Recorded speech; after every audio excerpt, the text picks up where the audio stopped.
Hey everybody, thank you for watching Leaf by Leaf. Today I want to talk about Thomas Pynchon's Mason and Dixon, his 1997 postmodern novel about the titular characters of Charles Mason and Jeremiah Dixon in 18th century America, drawing the famous line that divides Maryland and Pennsylvania. This was of course because of land disputes on both sides, the Penns of Pennsylvania and then the Calvert family and the Byrds of Maryland, but then also the border along Delaware, which really complicated things and resulted in what was called the wedge that features in here. I was trying to think of a way to succinctly describe what it's like to read the novel, or to describe the novel, and I came up with a couple of ways. One, I thought about how a friend of mine told me a while back when I was attempting to learn Swedish that you know you've mastered a language when you can do an advanced crossword puzzle in that language. And at first that kind of confused me, but then I realized more and more how intertwined language is with its culture, and vice versa. And to do an advanced crossword puzzle, you really do have to know not only the language exhaustively, and to get all of those nuanced, plays on words and homonyms and things like that, but also, the cultural facts that are brought in to a more advanced crossword puzzle. And so one way to think about Mason and Dixon is that Pynchon has given us this enormous 774-page advanced completed crossword puzzle of the 18th century America, around the time of the plotting of the Mason-Dixon line. It's also a rhetorical performance. And in fact, anybody who's read even the opening line knows that Pynchon decided to write this in the style of the time in which it was written in. And it's done so well that in 1998 at an MLA panel, experts discussed the possibility of labeling this an 18th century novel. And that also really affords beautiful passages to read. I think I've read the opening sentence at least 10 times over the years that I've owned this book. Snowballs have flown their arcs, starred the sides of outbuildings, as of cousins, carried hats away into the brisk wind off Delaware. The sleds are brought in and their runners carefully dried and greased. Shoes deposited in the back hall, a stockinged foot descent made upon the great kitchen. In a purposeful dither since morning, punctuated by the ringing lids of various boilers and stewing pots, fragrant with pie spices, peeled fruits, suet, heated sugar. The children, having all upon the fly, among rhythmic slaps of batter and spoon, coaxed and stolen what they might, proceed, as upon each afternoon all this snowy advent, to a comfortable room at the rear of the house, years since given over to their carefree assaults. A beautiful sentence, and you can hear how Pynchon is putting these sentences together with this very rich vocabulary, very rich imagery, and also it has a visual element, as you can see, or I hope you can see, where he is, using the capitalization of nouns, a holdover from the Western Germanic roots of the English language. And it also, right there in the opening line, it also, that snowballs have flown their arcs, starred the sides of outbuildings. Well, first of all, I can't help but note that this is sort of like the opening of Gravity's Rainbow, where it says a screaming comes across the sky, and it says snowballs have flown their arcs. In the same way, these V2 rockets are in an arc. Pynchon is obsessed with the parabola and the calculus behind rocket science, and in the same way he's obsessed over the drawing of the tangent line and the degree of latitude, the 12-mile circle, and so on. All the geometry and calculus behind spherical mapping and so on will come in. But I found that to be, and then also the word arcs, an arc, ARC, and then starred.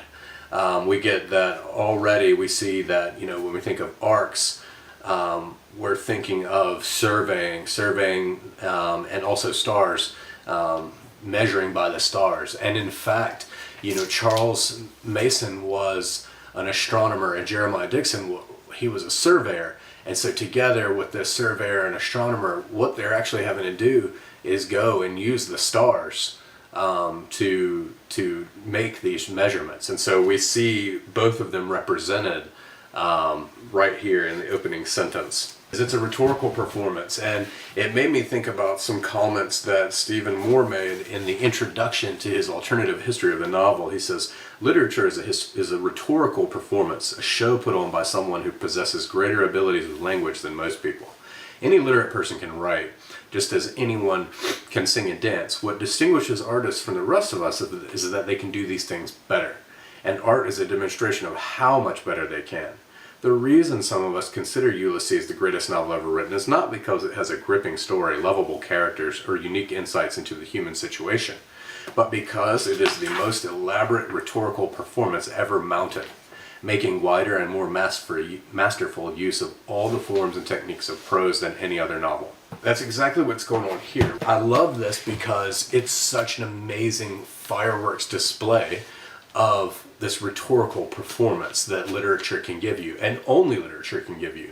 They can't make a TV series or a movie that will accomplish what has been accomplished here because the narration and the visual use of language is so rich. Not to mention all of the insight and areas of discourse and obscure information and vocabulary and just learning that's packed into every page. The novel is obsessed with the veracity of history, the accuracy of history, and also the nature of time, and really time and space.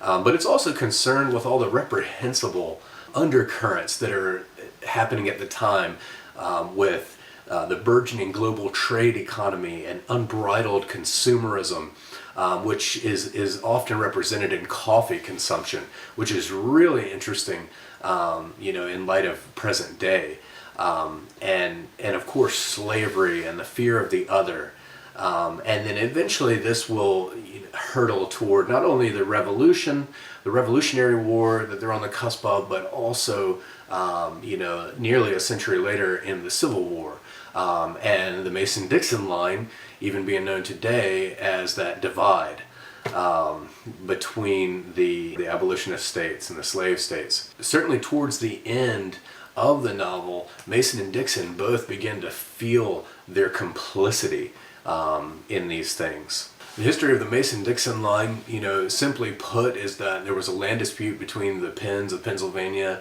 the Calverts of Maryland. They needed to come and get a more accurate measurement, and then there was also this problem of the border of Delaware that Mason and Dixon fixed. Like I said, they used the stars to calculate position, and just thinking about the logistics of how they had to go about doing this. I mean, today we can take our phone out there and get our exact global position, latitude and longitude, right away. But the way they had to do it, they had to wait for a clear night and then take measurements based on the star positions, the zenith of stars, then move these chains, take measurements, spend all day doing the calculations, including certain calculations for correctives, to get a single point. One thing they had to lug around was John Bird's zenith sector. And this zenith sector, it pointed straight and directly overhead. It was a telescope that rotated on a pivot and allowed astronomers to measure the zenith distances, or the angle between the star and the highest point in the sky of celestial bodies. And that also necessitated aligning the instrument in the meridian. And since the graduated scale of the zenith sector was so low to the ground, the astronomer usually had to lie on his back and look straight up, and you'll get a lot of that in here, and a lot more about how this stuff works. I mean, like measuring a degree of latitude, this is measurement of distance north or south of the equator. Latitude is measured with 180 imaginary lines that form circles around the Earth east-west, parallel to the equator. And 1 degree of latitude, which is called an arc degree, covers about 69 miles. But because of the Earth's curvature, the farther the circles are from the equator, the smaller they are. At the north and south poles, the arc degrees are simply points. And so there are so many things with these, it's not just straight lines, but you're dealing with curves as well. This is non-Euclidean geometry. And so there's so much built into it, and Pynchon gets into that, and it really gave me a new appreciation for surveyors. Mason-Dixon line was marked by stones that it was made of limestone that was brought over from England to use these stone markers every mile, and then every 5 miles there were these crown stones using stone shipped from England, and the Maryland side has an M on it and a coat of arms for the Calvert family, and then Pennsylvania had a P. The basic plot is that in retrospect, the character Reverend Wicks Cherrycoke tells the story of the astronomer Charles Mason and surveyor Jeremiah Dixon charting the boundary line that we've spoken of. That is the most basic plot, and again, that's our frame tale is the Reverend Wicks Cherrycoke telling in retrospect the story of Mason and Dixon to his nieces and nephews. This points to a narrative complexity that Pynchon employs here, where there's this frame tale with an uber narrator who's narrating the fact of Wicks Cherrycoke narrating, but then there's the tale of Mason and Dixon in there. Of course, Cherrycoke is here and there a character within that tale, but we realize pretty quickly that he couldn't possibly know all the things that he's talking about, and in fact we get many interruptions by his listening audience, his nieces and nephews, who are saying, now come on, you can't possibly have known that, and he'll go off in a different direction or speak hypothetically and so on. So this is again hinting at that veracity of history. And then within that, there's this book that people in the camp, the Mason and Dixon camp, have been reading. And we also see this book even earlier when they're in the Cape in South Africa, in the Dutch colony of South Africa. And that's when we first see our views of slavery and colonialism. And people are reading this book called The Ghastly Fop. And there's one moment where in the book where you will suddenly fall into the pages of the book, so to speak, and you won't realize what's going on, but then Pynchon decides to lead us by the hand into what's going on, and we realize we've been reading the book that everyone else is reading. Well, then the characters from that book intersect with the tale of Mason and Dixon. And so one scholar whose essay I read likened it to a Klein bottle, where the entrance is its own exit, sort of one of these like M.C. Escher-esque impossible structures. But it's a very good way of describing it.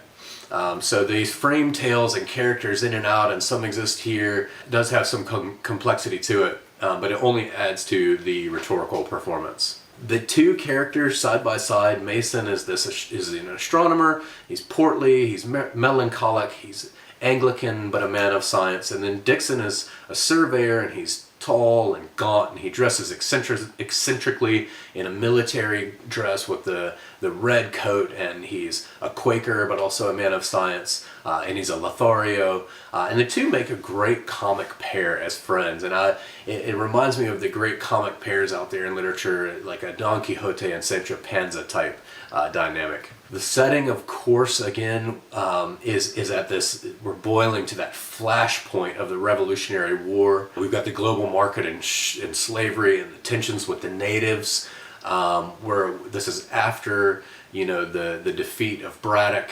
and the French and Indian War that's been going on.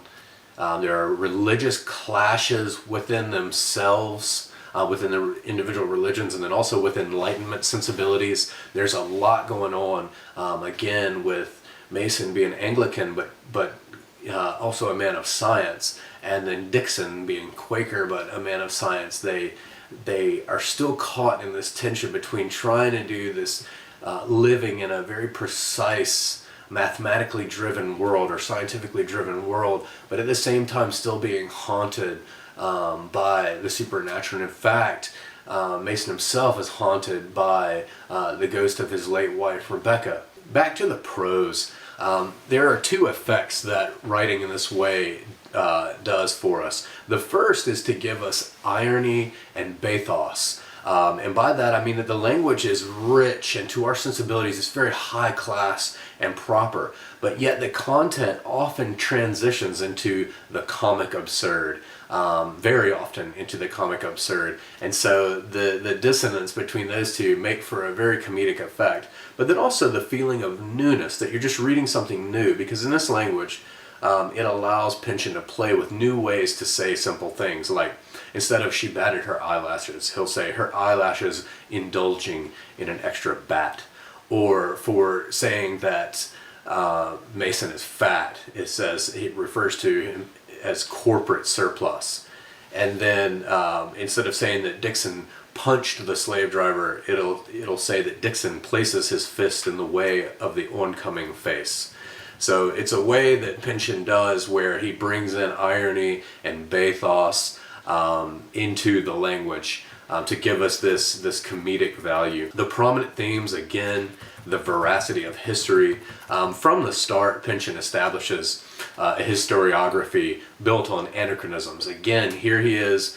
He's writing in the latter part of the 20th century. The book came out in 97. We know that he was writing it in 1993 when he published an essay on Sloth for the New York Times Book Review. But he's writing again about the mid to latter 18th century, and we see that our narrator, who is introduced, his last name is Cherry Coke, Wicks Cherry Coke, and we know that Cherry Coke, the soda, came out in 1985. So this is his very first way of presenting us with a historiography based on anachronism, and he's going to link our late 20th century context to the late 18th century context, and really show that they're not that much different. And in fact, again, there's a lot of coffee culture. Coffee was something that was really new. Coffee houses were really novel in America and in Europe as places of meeting to talk about politics and social goings on. But it also, the underlying hints there that will come up later in the book more prominently, is that at that time coffee culture was built on the slave economy, because the beans, the coffee, are actually coming from these places that are dependent upon the slave economy to keep it going. Coffee also happens to have caffeine, which is a drug, and so this is fueling consumerism, which goes hand in hand with the slave economy at the time. And these are the things that are subtle for a while and then come out beginning with the slave driver episode with Dixon later on. But Pynchon, again, he's always looking at things from multiple different angles. In fact, it's as if Pynchon is a professor in every department of a university and brings that bearing into his fiction. So you can really view it from just about any angle.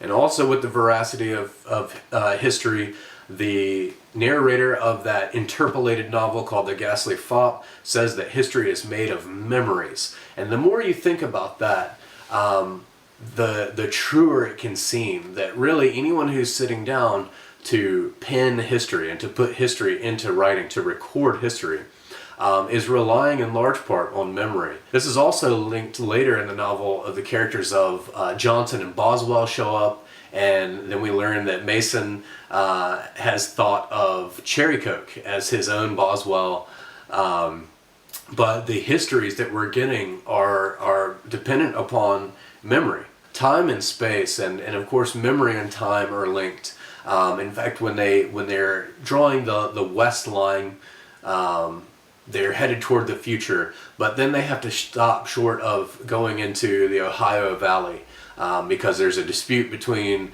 the Confederacy of natives that are leading them around that territory and the Lenape tribe that are over in the Ohio Valley, so they can't lead them any further, and it's too dangerous for Mason and Dixon to go any farther. So they actually have to go back in the past, eastward along where they've already been. And so they become to be, because of the geometry around these lines, they start to think about the line as representative of space and time. But then there are also these hidden or ambiguous folds or chasms of space-time throughout the line, and especially the wedge that gets presented in Delaware. And this was a very novel place that people were moving so they could feel like they lived in sort of a no place.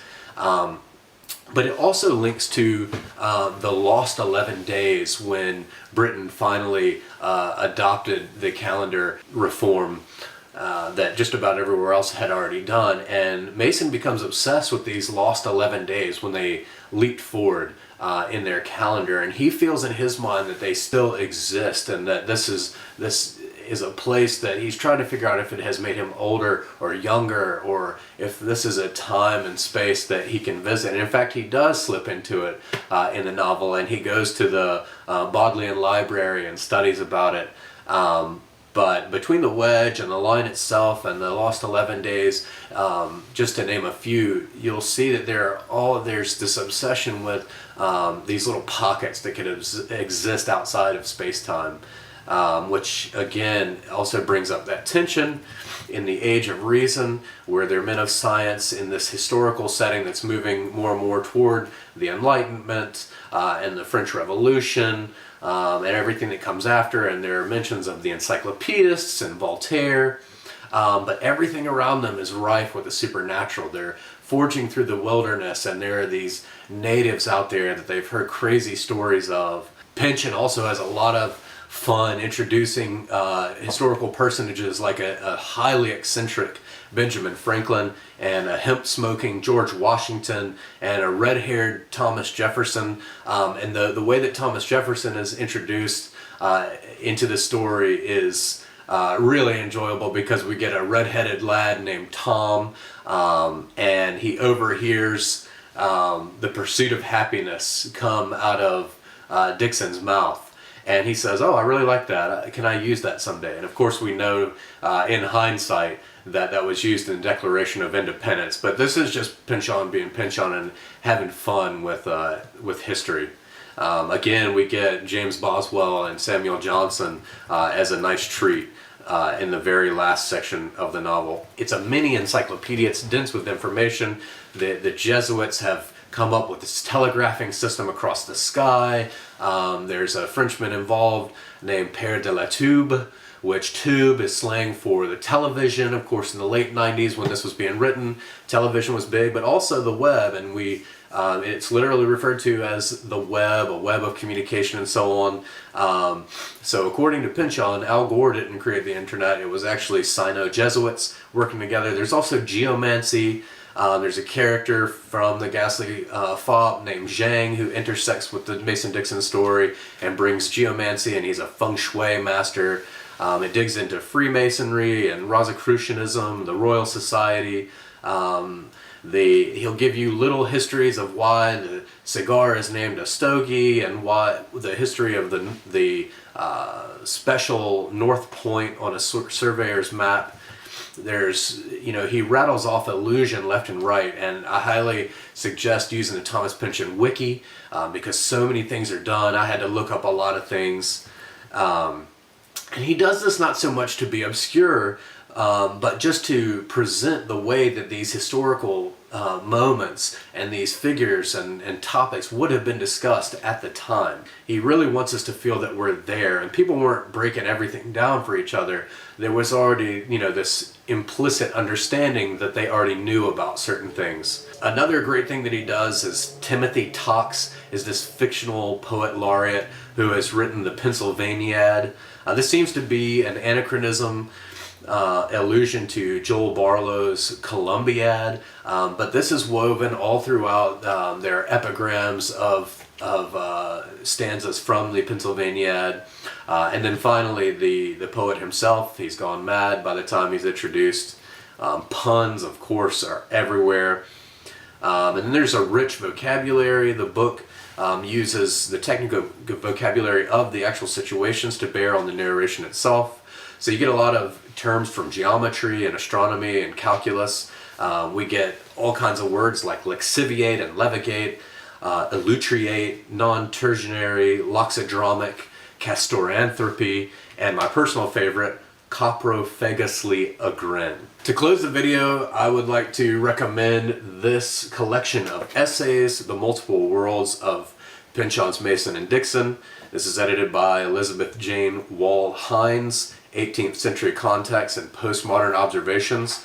A couple of them are a little too opaque for me, but for the most part, the introduction by the editor does a great job of setting the stage and putting some different scholarly contexts around. There are a couple of them, The Sweetness of Immorality and Consumption by Brian Thill. He actually takes that slave driver episode and shows how that actually, even though it's probably the most highly cited episode, it actually doesn't do as much for the activism and what's going on with the slave economy as some of the other linkages that I brought up around the coffee house culture and what could be considered sensible or ethical consumerism. I won't break down all the details that he goes into, but he shows how there are these characters that pop up here and there and just give these subtle references to reining in our excessiveness as a more ethical way to limit our consumerism and our excessive appetites, which will come to bear on the whole system, unlike Dixon's singular action against the slave driver could possibly do against the whole system. But then there are some others, The Space That May Not Be Seen, The Form of Historicity in Mason and Dixon. And it shows that this one does a brilliant job of using the perpetual watch that Dixon was given from his mentor William Emerson. And it's a literary experiment to produce meaning from time itself. And so Mitchum Hewells shows that Mason and Dixon is actually temporally parallactic narrative. Different narrators deliver the story from ostensibly different moments of time. And he uses that perpetual motion watch to show that what's happening is the past is constantly borrowing from the future in this way that the narration often does. And he shows how Pynchon uses recursion in his narrative techniques to create this sense of motion in language. There's so much more that could be said about Mason and Dixon, so much more that a single video could possibly hope to do. But again, it's completely packed. It's the perfect book to read while you're quarantined during this time. You can get lost in it. I really feel that even with Gravity's Rainbow in his repertoire, Thomas Pynchon with Mason and Dixon was able to achieve that same level of literary greatness that we've come to associate with his name.